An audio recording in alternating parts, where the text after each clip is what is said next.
إنك حميد مجيد. اللهم بارك على محمد وعلى آل محمد كما باركت على إبراهيم وعلى آل إبراهيم إنك حميد مجيد. اللهم صل على محمد كما تحب وترضى كما تحب وترضى. اللهم صل على محمد كما تحب وترضى كما تحب وترضى. اللهم صل على محمد كما تحب وترضى كما تحب وترضى. میرے محترم بزرگوں دوستوں عزیز ساتھی، اللہ کا بڑا شکر ہے، اس کا بڑا احسان ہے۔ اللہ پاک نے ہمیں اور آپ کو آج پھر جمعے کے دن مسجد میں اپنے سامنے سجدہ ریز ہونے کی توفیق عطا فرمائی اور دین کی بات کہنے اور سننے کی توفیق عطا فرمائی۔ میرے دوستوں، اللہ تبارک و تعالیٰ نے جو بنی اسرائیل کے لوگوں کو، یہودیوں کو جو عبادت کا دن عطا فرمایا، وہ سنیچر کا دن عطا فرمایا، اور جو نصارہ کو عبادت کا دن عطا فرمایا وہ اتوار کو عطا فرمایا۔ چلو اتوار کو کرو گے، تم سنیچر کو کرو گے۔ موسیٰ علیہ السلام جو کہ ہم کلام ہوتے تھے، اللہ سے باتیں کرتے تھے، تو اللہ سے فرمایا کہ اللہ آپ اپنے حبیب کی امت کو کون سا دن عطا کریں گے جو خوشی کا ہوگا، عبادت کا ہوگا، خاص ہوگا، کون سا دن عطا فرمائیں گے؟ تو اللہ تبارک و تعالیٰ نے ارشاد فرمایا کہ ہم اپنے حبیب، اپنے محبوب کی امت کو جو خاص دن عبادت کا عطا فرمائیں گے وہ جمعے کا دن ہوگا،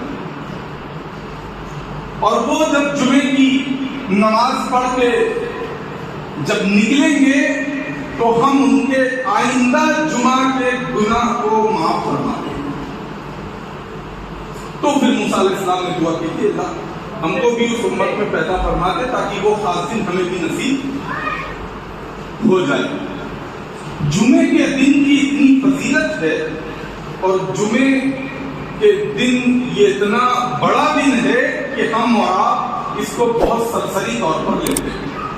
ہمارے اندر وہ خوشی نہیں ہوتی، وہ غسل کا احساس نہیں ہوتا، وہ خوشبو لگانے کا طریقہ نہیں ہوتا، مسجد جلدی آنے کی فکر نہیں ہوتی، کاروبار کو بند کرنا ہم اچھا نہیں سمجھتے، ہمارے ذہن میں کاروبار کا نقصان پہلے آ جاتا ہے کہ 1 گھنٹہ خطبہ اور نماز میں چلا جائے گا، بڑا نقصان ہے۔ حالانکہ ہم اس بات سے محروم ہیں۔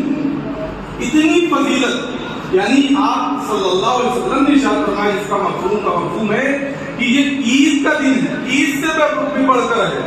کس لحاظ سے؟ جمعہ مبارک کہنے کے لحاظ سے نہیں کہ لکھ تو فیس بک پہ، واٹس ایپ پر بہت جمعہ مبارک، یہ تو میں کرام فرماتے ہیں غلط ہے۔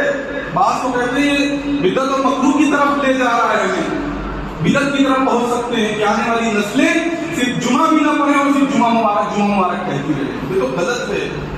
جمعہ مبارک عید سے بڑھ کر اس لیے ہے کہ تم اس میں عبادت کرو، خوشی ظاہر کرو۔ اللہ نے ہمیں یہ جمعے کا دن عطا فرمایا، یہ نعمت عطا فرمایا۔ صحابہ رضوان اللہ تعالیٰ اجمعین یہ جمعے کی رات سے تیاری کر رہے ہیں، یہاں تک کہ حدیث میں کہ ہم غسل ادباً بتا رہا ہوں، کوئی ضروری نہیں، ہم اصل میں کبھی کبھار جسم کو ٹھنڈک پہنچانے کے لیے غسل کرتے ہیں، وہ سنت غسل ہوتا ہے، نفلی غسل ہوتا ہے کہ ہم نے یوں غسل کر دیا۔ لیکن ایک غسل واجب ہو جاتا ہے جب ہم ناپاک ہو جاتے ہیں۔ کب غسل واجب ہو گیا؟ اب اس میں 3 بار کلی کریں گے، منہ بھر کے غرارہ کریں گے، اور پھر ناک کے اندر مٹی تک پانی ڈالیں گے، پھر پورے بدن کی طرح بہائیں گے تاکہ ایک بھی رویاں خوش نہ رہے، تب ہم پاک ہوں گے۔ تو کہا ادب کے طور پر تم اس جمعے کی فضیلت کو یاد رکھتے ہوئے، یاد کرتے ہوئے تم جب سنت غسل ادا کرو نا، تب بھی واجب کی طرح ادا کرو۔ ایسے ہی 3 بار کلی کرو، ایسے ہی غرارہ کرو، ایسے ہی ناک میں اندر مٹی تک پانی پہنچاؤ، ایسے غسل کرو۔ جو صاف ستھرے اچھے دھلے کپڑے ہوں وہ پہنو، اس کا انتخاب کرو۔ اگر نئے سلوائے ہیں تو جمعے کے دن ہی پہنو، اسی سے شروعات کرو۔ پوری کائنات کے بادشاہ کے سامنے کھڑے ہونے جا رہے ہیں، جس اللہ نے ہمیں یہ لباس کی نعمت دی ہے، کیوں نہ اسی کو پہن کر اسی کا شکر ادا کیا جائے، اسی کی عبادت کی جائے، اس لباس کا انتخاب کیا جائے۔ خوشبو لگایا جائے، سرما لگایا جائے، مسواک کا اہتمام کیا جائے. اور حدیث شریف میں آتا ہے جو مسجد میں جمعے کے دن سب سے پہلے آتا ہے مسجد میں، تو فرشتے گیٹ پہ کھڑے ہوتے ہیں، اس کو اونٹ صدقہ کرنے کا، اللہ کے راستے میں دینے کا ثواب ملتا ہے. جو اس کے بعد آتا ہے دوسرے نمبر پہ، اس کو گائے صدقہ کرنے کا ثواب ملتا ہے. جو اس کے بعد آتا ہے اس کو بکرا صدقہ کرنے کا ثواب ملتا ہے. جو اس کے بعد آتا ہے اس کو مرغی صدقہ کرنے کا ثواب ملتا ہے. جو اس کے بعد آتا ہے اس کو انڈا صدقہ کرنے کا ثواب ملتا ہے. پھر اس کے بعد جو آتے ہیں فرشتے اس رجسٹر کو بند کر کے، اور وہ بھی جمعے کی نماز میں اور خطبہ سننے کے لیے شامل ہو جاتے ہیں. یہاں ایک بات، اس بات کو ضروری کہنا سمجھتا ہوں کہ ہم سب سے بعد میں آتے ہیں اور سب سے پہلی صف میں بیٹھنا چاہتے ہیں، تو ہم سب کو پھلانتے ہوئے مانتے ہوئے اور پہلی صف میں بیٹھنا فرض سمجھتے ہیں اور اپنی جگہ، اپنی ملکیت سمجھتے ہیں کہ پھلان کے وہاں بیٹھنا ہے، اور آئیں گے سب سے بعد میں.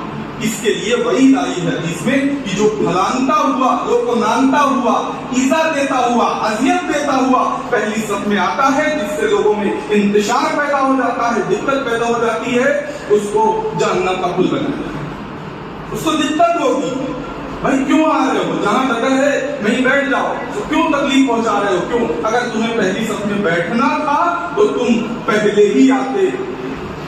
رجسٹر تو بند ہو چکا ہے، سب سے آخری میں آ رہے ہیں، کسی درجے میں، کسی کھانے میں نہیں، لیکن سب سے آخری میں آتے ہیں اور پرانتے ہوئے پہلی صف میں آ کے بیٹھ جاتے ہیں. اور یہی شخص دعا کے بعد سب سے پہلے بھاگتا ہے. جنان کیا ہے، بعد میں آنا ہے، پہلے نکلنا ہے، یہ مزاج بنا ہوا. تو اللہ تبارک و تعالیٰ نے ہمیں یہ جمعے کا دن جو عطا فرمایا، بڑی نعمت عطا فرمایا. چنانچہ اللہ تبارک و تعالیٰ نے اس کا مفہوم ہے قرآن میں ارشاد فرمایا، اے ایمان والو، جب تم جمعے کی نماز کے لیے تمہیں پکارا جائے تو اس میں دوڑ کر آؤ. فَصَوْا إِلَىٰ ذِكْرِ اللَّهِ، دوڑ کر آؤ، بھاگو اللہ کی طرف. اور علماء کرام فرماتے ہیں مگر البیع، خرید اور فروخت بند کر دو، خرید اور فروخت چھوڑ دو. علماء کرام فرماتے ہیں اس کی اذان ہو جائے، اس کے بعد بھی کوئی خرید و فروخت کرے تو وہ حرام ہے. پوچھو علماء کرام سے، بدل البیع، بند کر دو، خرید فروخت چھوڑ دو. اب یہاں پر آپ علماء کرام سے پوچھیے، جا کر علماء کرام سے، میں اس لائق نہیں کہ آپ کو بتاؤں ناجائز حرام، جا کر پوچھیے، وقت نکالیے مجھ سے کہ ہم دو لوگ ہیں، ایک اذان کے بعد ایک بندہ نماز پڑھنے آیا اور ایک بندے کو دکان پر روک دیا. وہ خرید فروخت کر رہا ہے اور دوسرا نماز پڑھ رہا ہے. جب یہ وہاں پہنچا پھر اس دوسرے آدمی کو بھیجا گیا، پھر اس نے نماز پڑھی تو اس کا خرید و فروخت بند ہوا. حدیث نہیں بتا رہے ہیں، ضعیف اور وہ چھوڑیے، قرآن پاک کہہ رہا ہے. اس کا مفہوم ہے خرید و فروخت بند کر دو، خرید فروخت نہ کرو. تو کیا خرید و فروخت بند ہوئی؟ ایک بیٹھا کر رہے ہیں. اب پوچھیے علماء کرام سے جا کر ناجائز ہے، حرام ہے کہ نہیں. علماء کرام سے پوچھیے، وقت نکالیے، پوچھیے ان سے. بھائی ہم نے چھوڑ کے آتے ہیں، لوگ چھوڑ کے آتے ہیں اور ہم پھر پڑھنے آتے ہیں، پھر ان کو بیچتے ہیں، خرید فروخت چالو رہتا ہے، نقصان نہ ہوتا. جس کے ذہن میں یہ بھی بات ہو کہ پتہ نہیں کون سا کسٹمر آ جائے، کٹ جائے، ادھر ادھر ہو جائے، نقصان ہو جائے. تو اللہ تبارک تعالیٰ نے آگے بھی کہا ہے اس کا مفہوم ہے کہ تم اس میں تمہارے لیے ہی خیر ہے، اس میں تمہارا ہی فائدہ ہے. کیونکہ اللہ تبارک و تعالیٰ برکت کس کو کہتے ہیں؟ اصل میں آج تک سمجھے نہیں. برکت ہم سمجھتے ہیں 1000 1 لاکھ ہو جائے، نہیں. جو کام 1 لاکھ میں ہو رہا ہو اللہ تمہارا 1000 میں کر دے، اس کو برکت کہتے ہیں. اس کو برکت کہتے ہیں. ہم نے ذہن میں سوچا نقصان ہو جائے گا، اس وقت میں بھیڑ آتی ہے، اس وقت میں کسٹمر آتے ہیں، سب کی دکانیں بند ہیں، میری کھلی رہے گی تو ان کے کسٹمر بھی آ جائیں گے، ہم ایسے بات کریں گے، وہ میرا کسٹمر ہو جائے گا، تو ایک ریل بن جائے گی، پھر وہ 2 4 لائے گا، 5 لائے گا. یہ ذہن میں ہے. اللہ تبارک و تعالیٰ وہ بادشاہ ہیں جو 1 سیکنڈ میں بادشاہ کو فقیر کر دے اور فقیر کو بادشاہ کر دے. اللہ کی کوئی مشکل نہیں. ہم اپنے ذہن سے سوچ رہے ہیں. تو خرید و فروخت کے لیے منع کیا گیا اور کہا دوڑ کر آؤ، دوڑ کر اللہ کی طرف، دوڑ کے جمعے کی نماز کی طرف آؤ. لیکن ہم اس کا احتیاط نہیں کرتے. اللہ تبارک تعالیٰ چاہے قطرے کو سمندر کر دے اور سمندر کو قطرہ کر دے، اللہ کے لیے کوئی مشکل نہیں. لیکن ہم جمعے کی نماز کا بھی احتیاط نہیں کرتے. بعض علماء کہتے ہیں کہ جو بندہ جمعے کی نماز بلا عذر 3 جمعے تک چھوڑ دے، صحابہ رضوان کہتے ہیں ہم سمجھ جاتے تھے کہ منافق ہے. ہم سمجھ جاتے تھے منافق ہے. باہر سے ظاہر کر رہا ہے، اندر سے یہ مسلمان نہیں ہے، دکھا رہا ہے. ہمارا حال بھی یہی ہے، ہم دوسرے کے ڈر کی وجہ سے جمعہ پڑھتے ہیں. ایسا نہ کہ ہمیں جمعہ بھی نہیں پڑھتے بھائی، تو اس وجہ سے ہم مسجد میں آ جاتے ہیں. جمعہ ہمارے اندر شوق نہیں، ہمارے اندر جذبہ نہیں. اتنا خاص دن اللہ تبارک تعالیٰ نے عطا فرمایا. موسیٰ علیہ السلام نے پوچھا بھی کہ اللہ پاک اتنا خاص دن، اس کی خاصیت کا، اے موسیٰ اگر یہ جمعے کا دن ہم تمہیں قوم کو عطا فرما دیتے تو ان کی شکل تبدیل نہ ہوتی، ان کی شکل جو بدل گئی تھی انجیل میں ان کی شکل نہ بدلتی. اگر جمعے کا دن ہم دے دیتے یہ اتنا بابرکت دن، لیکن ہم اپنے دل کو ہی نہیں بدلنا چاہتے.